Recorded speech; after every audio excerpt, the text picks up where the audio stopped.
Hello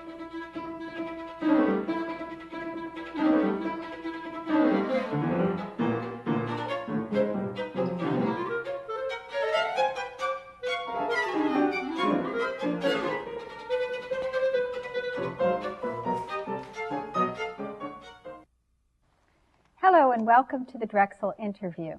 I'm your host, Paula Marantz-Cohen, speaking to you from the Drexel University Picture Gallery. Today our guest is author and lecturer Antony Penrose.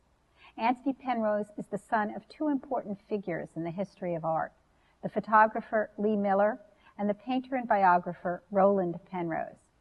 Antony Penrose directs his parents' extensive archives and estate and oversees the Farley Farmhouse in England, where he grew up, and which contains a wealth of art by his parents and their celebrated friends, Picasso, Miro, Ernst, and others.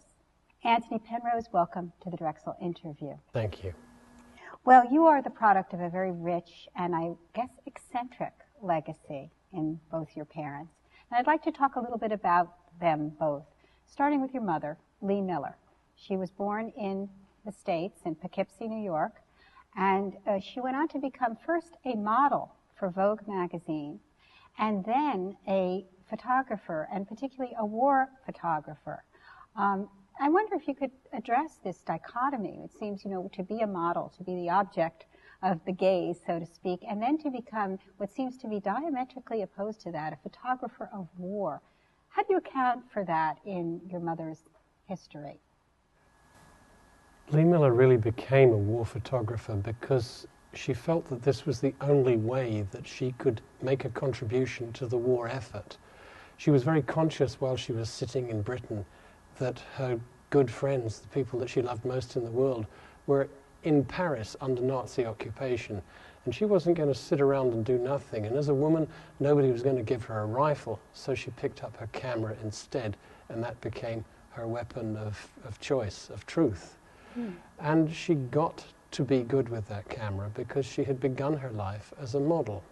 And being a very inquisitive person, she wasn't content to be in front of the camera for very long without going behind it to see how it worked and learning all kinds of things from the people that she worked with. For example, she worked with Steichen in New York for a long time, and then in Paris with Man Ray and Hoyningen-Huene and other people of tremendous renown in their time. And this gave her a kind of privileged tutorial, so that when she became a photographer in her own right, she had plenty of experience and knowledge to fall back on. Well, her first teacher was her father. Indeed. And this seems like a very interesting, it was obviously a very intense, profound relationship for her. I know that there are photographs of her taken by her father, nude photographs. I wonder what you think. What was the nature of that relationship, and what did it mean for her development? Lee's relationship with her father was very complex. You may not know, but at the age of 7 she was raped, and this had very horrific consequences for her in terms of the trauma that that followed. And one of the ways that I think her father sought to improve her self-image, her self-respect, if you like, was actually by trying to demonstrate to her that she was a beautiful young woman. Invariably, people who've suffered that kind of trauma as a child feel like they're damaged goods. And I think Theodore had the idea that if he could constantly portray her as this object of beauty, then that might help her. So that's how, in a way, she entered into the world of being a model.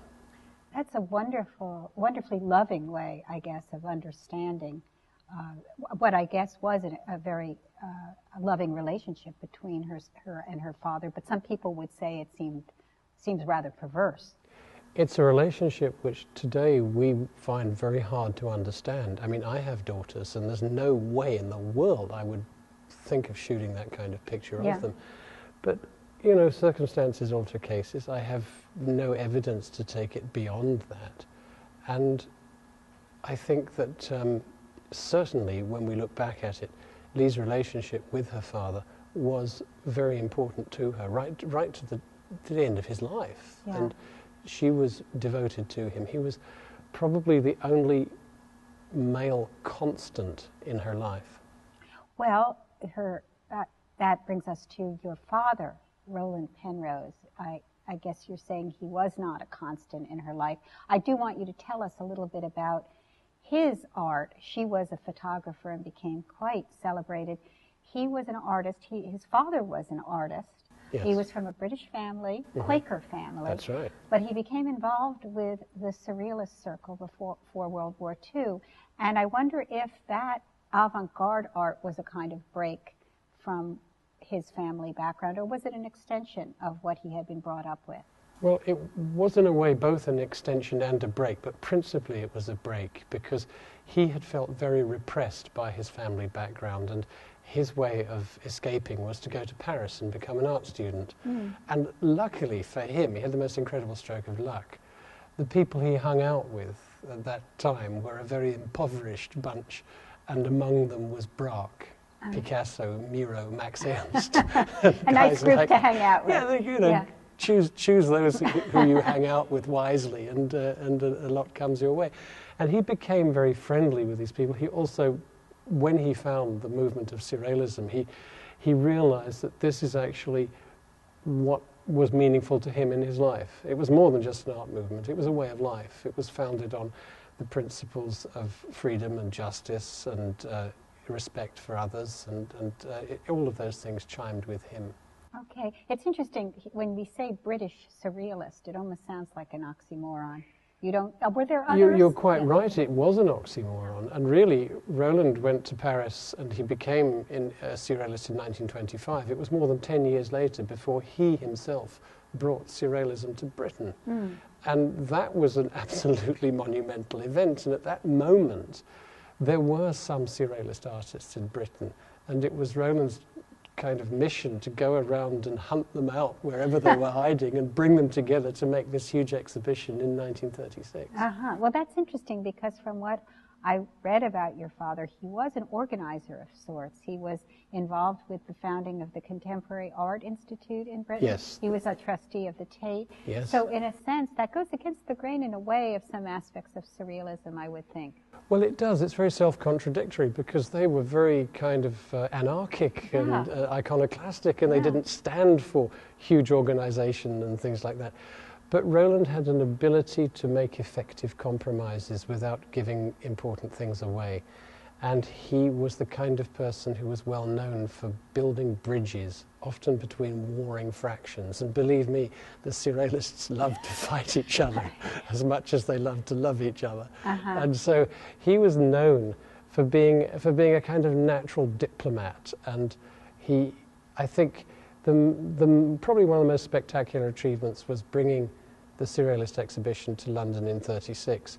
And then also, it mustn't be forgotten that he brought Picasso's Guernica to London in 1939 in a moment of immense prophecy, because it was on the eve of well, not exactly the eve, but very close to the beginning of the Second World War. That is extraordinary.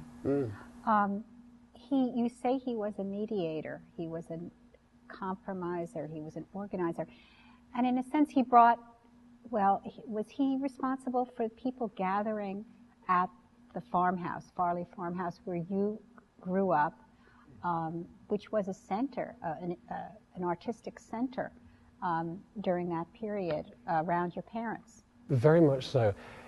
In the post-war years, he and my mother made a very good team.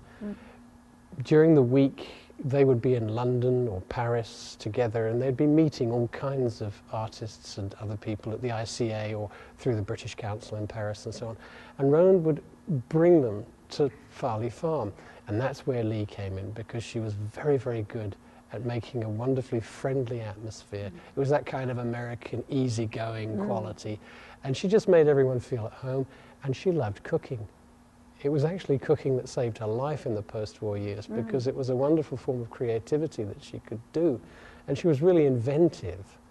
And people used to be quite astonished by some of her dishes, because Surrealism had reached the kitchen with a vengeance. I didn't think of that. So what were some of her surrealist dishes? Well, we used to have blue spaghetti and green chicken and pink cauliflower breasts and beetroot ice cream and, you know, all that kind of... Very ahead of its time. Well, it was, you know, there are celebrity chefs now who are doing this kind of stuff very, very universally, but Lee, she was a trailblazer in this one. Yeah. Well, we have a photo of Farley Farm, of the mantle, the fireplace, which is painted by your father. Yes. And it's striking. I mean, it's there now, I suppose, for visitors who visit the farm. When was it painted? It was painted in 1950, and we arrived at Farley Farm in 1949. And when we arrived, my father discovered that from the front of the house, we could see about 8 miles away the figure of a man drawn on the side of the huge hills that are there. They're called the South Downs, and they're chalk hills. And the prehistoric people found that if you cut the turf away, you got a white line underneath. And they made this figure of a man with 2 staffs in his hand. And he's about 300-400 feet tall, and you can see him from our house. And my father recognized him as being a kind of a sun god, because he tells us what time of the year it is by the way the sun falls on him. And so he has become transferred to the fireplace in the dining room as this sun figure. And on the left you can see the range of hills that he's just left. It's absolutely beautiful. I hope to see it in... It's a very powerful piece. I hope to see it live someday as opposed to in photographs. There's also a photograph that we have that I think very much reflects the Bohemian nature of your parents' lives. It's a photo taken by your mother, Lee Miller, and it shows, you said it was Man Ray and Paul Eluard and your father and their female friends who are topless. It reminds me a little of Déjeuner sur l'herbe.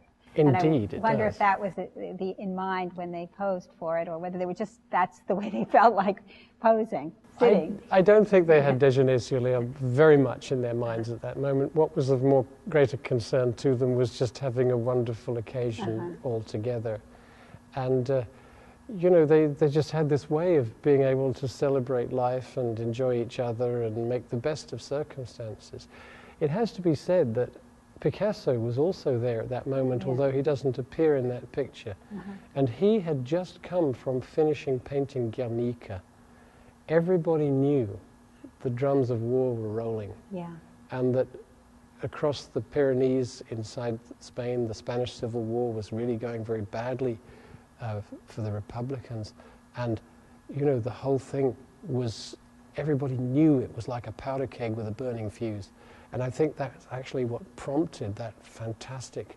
It's this moment of oasis, of respite. Exactly. Yeah. You know, let's really have all the fun we can right now, because we know that, in a very short time, things are going to be different forever.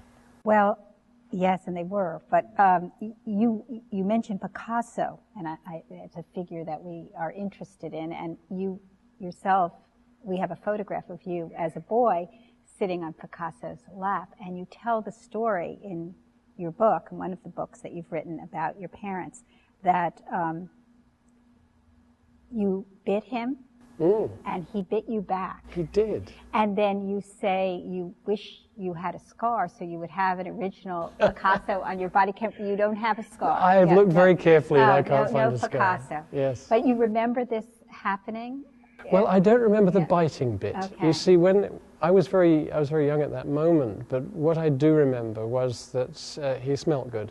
He smelled good? Yeah, he smelt of cologne and Gauloise cigarettes. And that sounds right to For me. a little English boy, this was a very unusual thing, and it really stuck in my mind. But I got to... British men did not wear cologne? No, and they don't smoke Gauloise either. No, neither that. Well, not at that point, at any rate.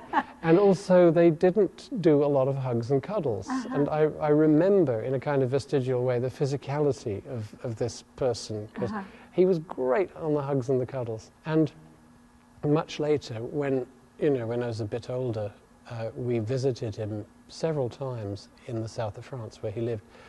And